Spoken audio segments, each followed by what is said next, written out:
have to tell the audience that I'm slightly deaf because of Philip's music. This is the truth. So, I've made a few. Mark and Olaf made a questionnaire to ask me all questions about Philip, because all the people who are here tonight love Philip and love his music. And I thought I'd make a little list myself to tell you little funny stories about him. Would that suit you all? Yep. Okay? And oh no.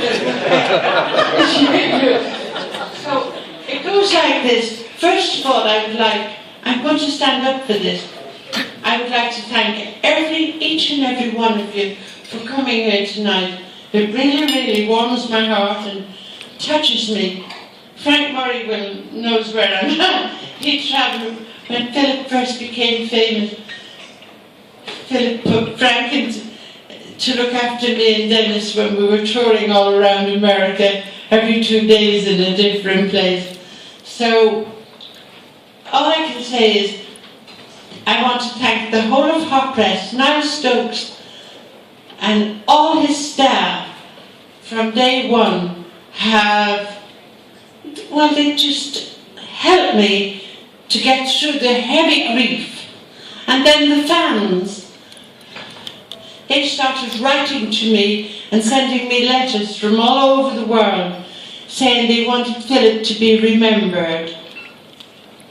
And then the letters started arriving with money in them. Some people sent €5 saying, I'm out of work, I can only afford €5. And other people sent extra. In fact, at the end of a couple of years, I had 800, was it Graham Moore? Help me here. 100,000. 80,000 euro had been sent in to build the statue. And that was from people like Colin and Mary, Linda and Gino from Belgium. They ran concerts in Belgium, and I attended all of them. I travelled all over, attending all the concerts from all the tribute bands. It was unbelievable. It took me out of my grief, to be honest with you. And then all his fans became friends. And people kept saying, how can you be I've got friends from my hotel days. And they go, God, why don't you settle down? I can't, I'm an old rocker. I love the music. I love going anywhere it's played, whether it's played badly or whatever. But having said all that, I mean, I'll stop. I'm not Simon Cowell. I don't know if somebody drops a chord. Neither does he. I'll stop it. You're laughing at me now.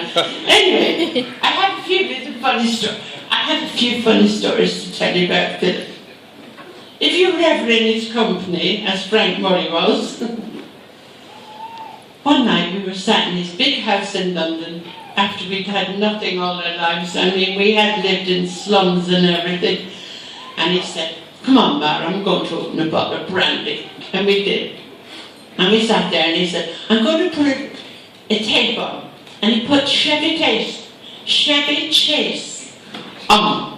It was a movie called Vacation. Do you all remember it? Yeah? No? Anyway, I sat there and it was a really funny movie. And at the end of it, I was dead tired because I smoked in those days, and me and him were drinking the brandy. And then the tape finished, and he said, Ma, I'm going to roll it again. I said, you're bloody not, I'm going to bed.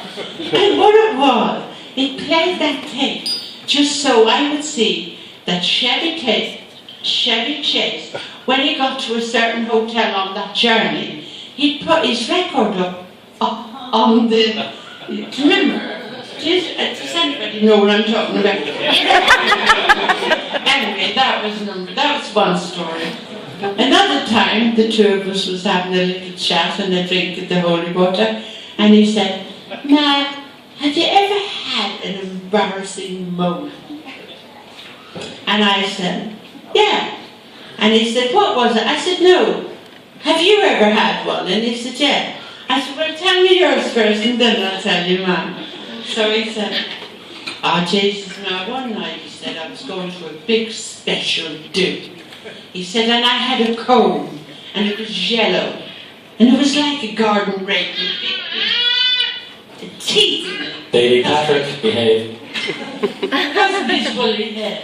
So anyway, he said, there he was combing his hair, and all of a sudden the taxi arrived for him, and he doesn't know what happened to the comb, but he ran off and got in the taxi, and off he goes. I think he was going on television or something, and all of a sudden somebody said to him, Philip, there's something dangling out your head. And it was the taxi comb with broken teeth and everything.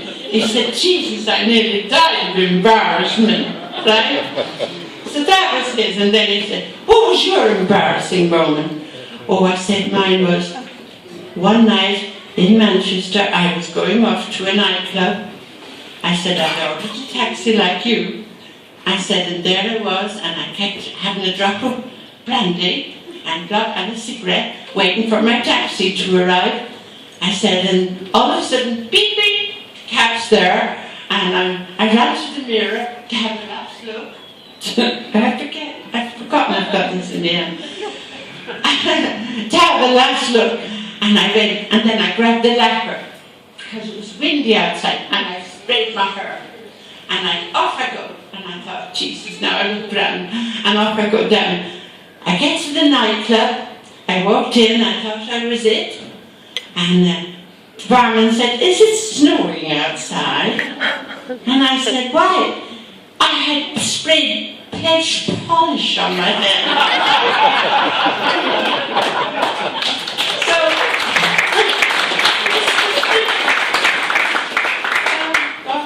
I'd like to take another one to tell you. He was a very funny man. He really was. And if he didn't like you, he'd take the mickey out of you. I remember once, I'm not going to tell you the name of the person. Oh no. But he arrived at my hotel one night, and he came in, he said, oh Jesus, now we took a new member into the band, he said, and he's doing our heads in, all he's doing is telling jokes, and me and Brian are like, we can't take any more, he said, we have to keep laughing at his jokes, he keeps telling the same jokes all the time. So he said, if he starts telling you, then will he laugh? I'm not telling you who the guy was. Anyway, lo and behold, he brought the guy in, and sure enough, immediately, wait till you hear this joke. And I kept going, ha ha ha ha ha. And stood behind the guy who was still going, la la la la. Oh God, he was a mickey taker, wasn't he, Frank? He really was. Anyway, I have to look at my notes because I wrote one and two down. Could I interrupt for 1 second? Just so I can sort of earn my keep. I know, it's just, Nyla's looking at me going, what are you doing? What have I brought you to Dublin for to do this? Oh, I have to tell you this one. I tried.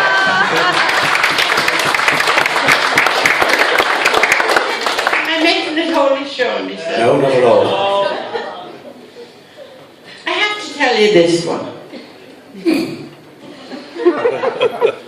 Christmas, I always bought Philip black socks, white underwear and a white shirt.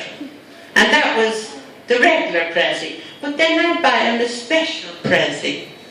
So when I got to his house in London, there he was, and I said, I don't know what to get you for a special present. He said, and I don't know what to get you. Anyway, I went up down the Richmond High Street, and I saw an optician's. And they went, you could walk in, have your eyes tested, and within an hour have a new pair of glasses. And this is 40 years ago. Oh, that's marvelous. So I did. In I went. They were expensive. I went in and I had it done, and I come back. And I went up to him and I said, look. I said, he said, can I buy you them for your Christmas present, your special? I said, yes. I have to tell you, never, ever, ever paid for them. But anyway, that's the But anyway, here's my story. So, oh God, wait a minute. So, what I was saying about... That was your should have gone to Specsavers story. So, I said, what do you want for your special present? He said, Ma, when you go home, go to Brown and Thomas, down in Grafton Street. You all remember that, Brown and Thomas. He said, and get me a black Stetson hat. I said, is that what you want? Yes. I said, well, give me the size. So he did. So, I'm back in Dublin. I went down Brown Thomas, and when I went down, it was, you had to go down the basement, and they always had a big, beautiful horse, a leather horse there. And I went up to this gentleman, and he must have been working there all his life. And I said to him, I want to order a black Stetson, there's the size. And he went, somebody's given you the wrong size, he said. So I said, no, they haven't. I said, well, that's the size I want. Anyway, lo and behold, I kept on, and the man was trying to tell me that and then I saw him go over to the other assistants, and they all looked at me, and I knew they were looking at me, and then I realised they were all looking at me because they felt sorry that I had a child with a very large head.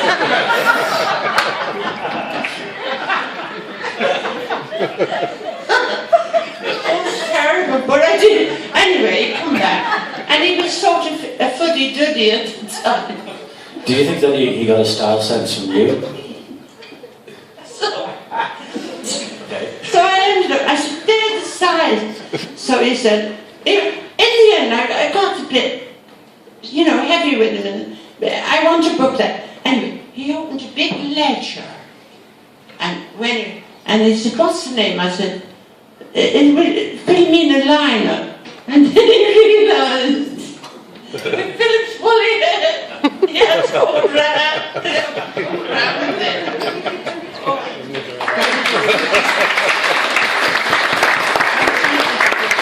Did you not come over to Manchester at some point to get a mod hairstyle as well?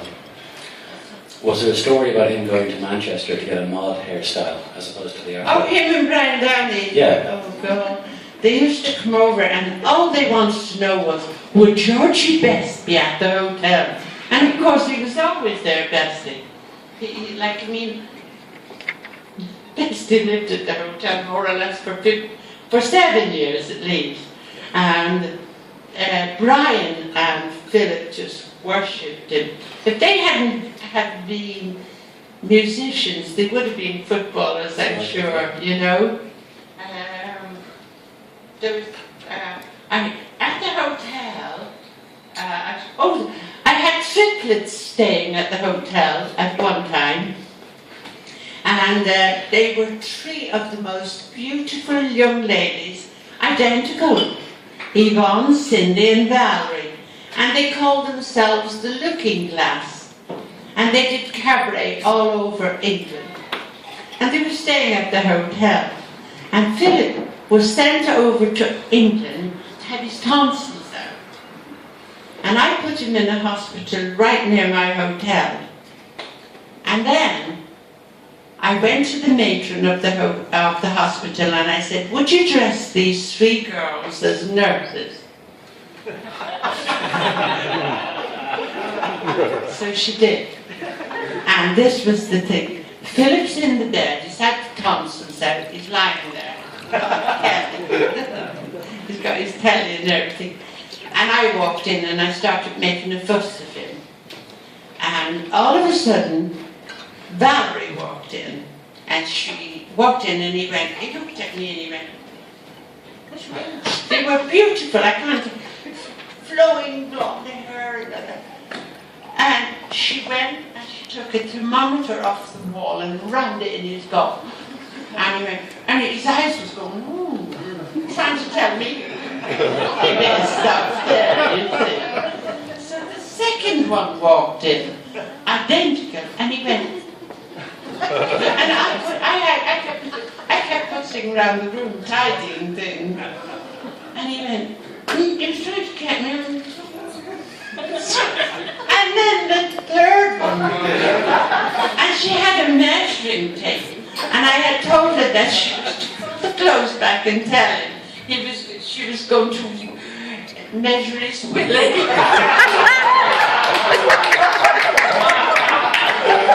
By then, he was just now walking.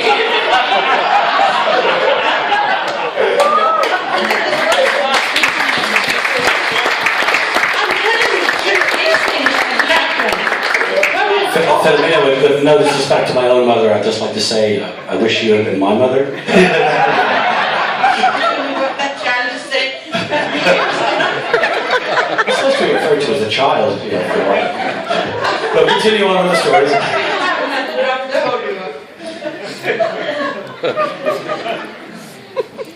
I think it was more wine. Niall, if you want to throw me out, I have to tell you this story. Because I was invited up to Offaly to a 50th remarriage.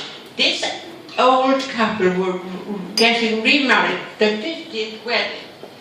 And when I got there into the village, some people took me up, and when we got there up to the village, all the villagers was out, because somebody had said Phil and his mother was coming to town.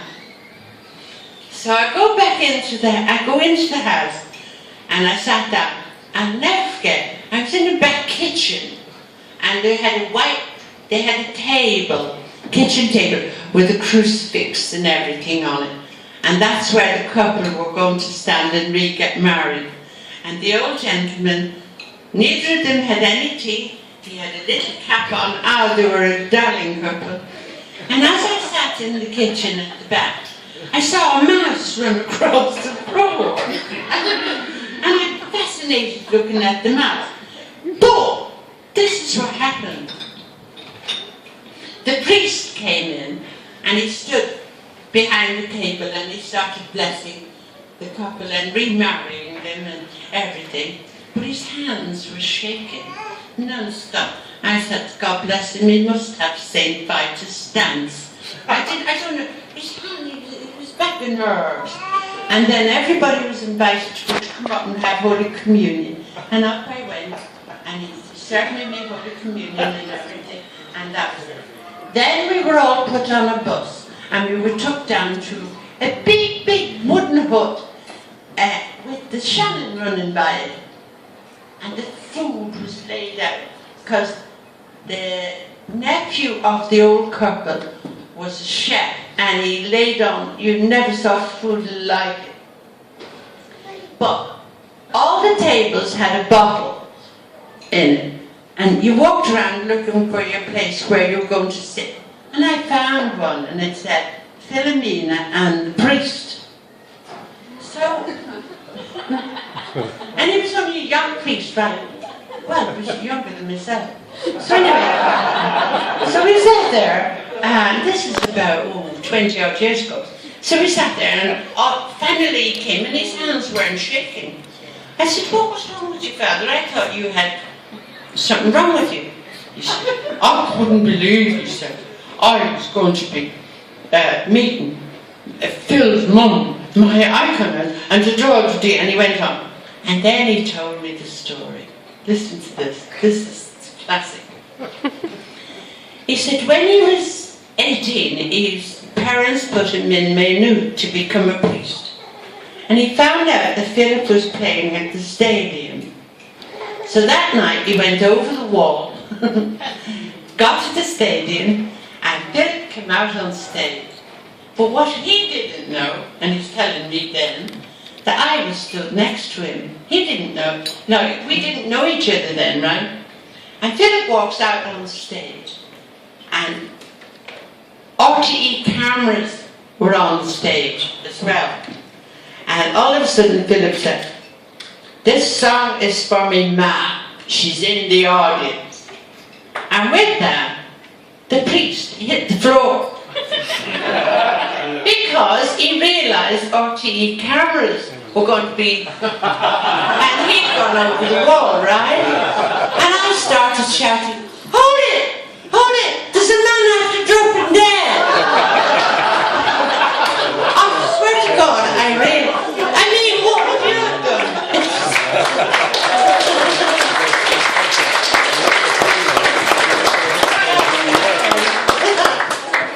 Are you all starving? Want me to shut up? Philomena, can I ask a question, because I just feel that I should. Just when I was doing the interviews for Still in Love with You for the book, I spoke to Gail, one of Philip's. You can't hear me, can you? No, I can't. Oh, okay. I'll scream. I know. I could give you a kiss. That'll do. No, Gail, one of his earliest girlfriends, said to me that of all the people that he knew, that Philip trusted you only 100%, that you were the... I find... You can't hear me properly. Music, I am there. I could blame him. Maybe if you don't hold the mic too... Yeah.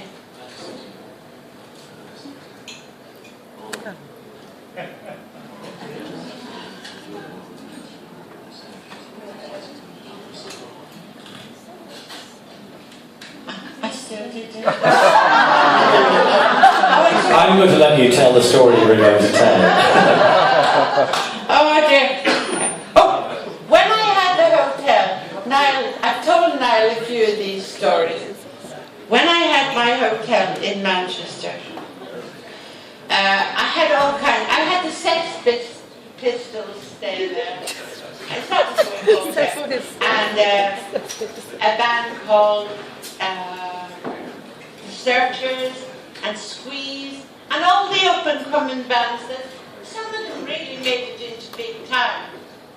But one day, I only served breakfast at the hotel. I only took in show business people, and I only served breakfast at 1 o'clock or 2 o'clock because they worked late at night, and then around the breakfast table they all discussed how their shows had gone the night before.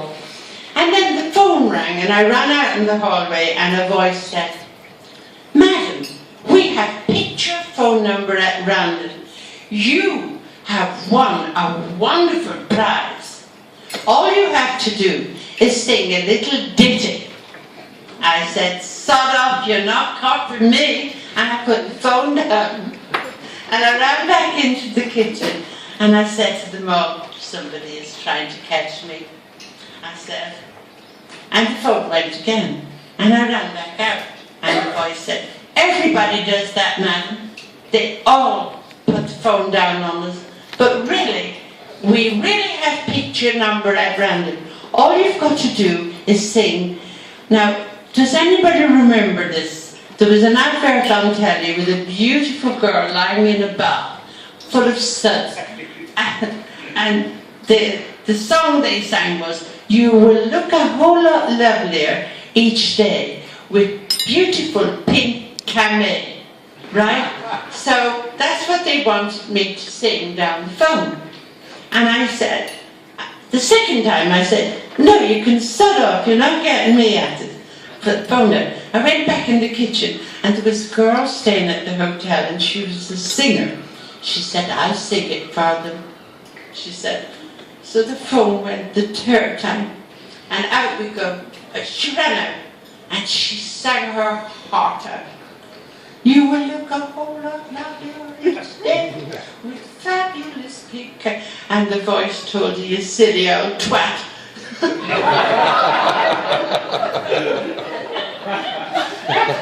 It's terrible, honestly, I'll never forget it. So I had to bring, she burst out crying, and I brought her into the kitchen. About half an hour later, the back door of the hotel opened, and in walked two of the boys. And they were in a band, and at that moment, honest to God, I knew by the look on their eyes that they'd been up in the village making them phone calls to catch me. And they didn't, but they caught poor Maxine. Right? Well, I battered the pair of them. The hotel was a funny hotel. I once found, I had a Maori group stay there. They were called the Maori High Quins. When they left, I found underneath one of their beds a rubber doll. A poor lady's doll, right? Well, the fun we had out of that. Philip used to make me. Now, when Brian goes to bed, put it on his bed when he wakes up in the morning. Philip was always having to go on our Brian. But here's what happened. Graham is over there. Graham came to stay. Graham came into my life. When you came in my life. Graham came in. He was 18 when he came to stay at the hotel. And now he's running it and helping me and Dennis to manage it. So I went up to him one night at the bar and I said, "A lady is booked in tonight," I said. I've told her to go to the orange room. So when the bar finished, 3, 4, 5 in the morning, Graham would check up and think, what he didn't know was I put the rubber doll in his bed, right? And all around the bed, all around the floor, I put brassieres, knickers, and everything. And I put a wig on the thing, and I put it in his bed. But his bedroom at the time had 2 beds, yeah? So anyway, we all went up to our room, Dennis, me, and the rest of the staff. And then Graham came up with all the money and everything. And then he ran back in my room, he said, "That woman you booked in," he said, "she's gone in my bed and she won't get out of it." I said, "This is true, Scott."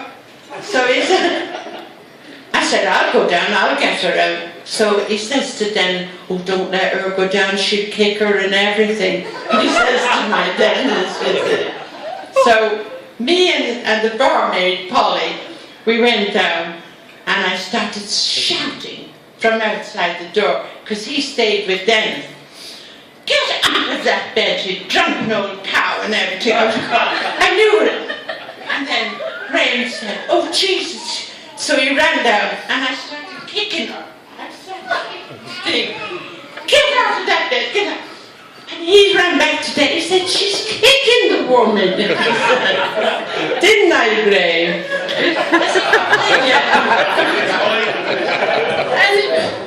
Philomena, we have to bring this to a close because Chef James is going on. I'll thank you for the easiest public interview I've ever had to do in my life.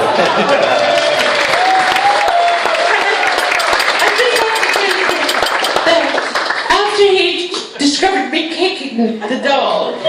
It ended up, I moved it from one bed to another. And he came back to me and he went, "Do you know the cheeky bitch has got out of my bed and gone in the other bed?" Oh, I better stop talking. Thank you so much. Ladies and gentlemen, Philomena Lynott, the one and only.